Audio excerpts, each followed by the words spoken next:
দিনটি ছিল আমার জন্মদিনের দিন, মানে 25শে জুন। ওই দিন আমার বার্থডে। তো যাই হোক, সকাল সকাল তেমন কোনো প্ল্যান ছিল না। তো ঘুম থেকে উঠে গেছি, ফার্স্টে আগে বরের উইশ, তারপর আমার মেয়ে তো উইশ করেইছে।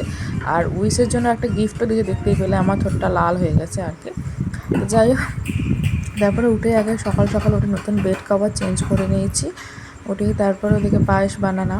তাই এই ফুলের বুকেটা দেখতে পাচ্ছ, এটা আমার বর গিফট করেছে, দিয়ে আমাকে উইশ করেছে। যাই হোক, সকালে তেমন কোনো প্ল্যানও নেই। আর ওই দিন শরীরটা খুবই খারাপ ছিল, হয়েছে জন্মদিনের দিন ওর অপারেশন থাকে, তখন ওই সময় আমার শরীরটা খারাপ হয়ে ওঠে। যাই হোক, ভগবান আমার সুখটা সহ্য করে না। তো যাই হোক, আর খুব আশা ছিল একটা ব্লগ তোমাদের শেয়ার করে ভিডিও করবো, সারাদিন কী কী করছি না করছি। তো যতটুকু পারছি, খুবই ছোটো হয় ব্লগটা, তারপর সামান্য খুব সিম্পল। তো যাই হোক, তো এখানে একটা সুন্দর করে বাবা ছাদ থেকে ফুল নিয়ে এসেছে। আমাদের ছাদে অনেক ফুল হয়, তো সেই ফুলটা ভালো করে ঠাকুরকে সাজিয়ে দিচ্ছে। তো এই হচ্ছে আমার ঘরের বুদ্ধ, ভালো করে ধূপের মধ্যে দিলাম। আর এখানে আজকে রোদটা দেখছো, পুরো একদম পড়ার রোদ।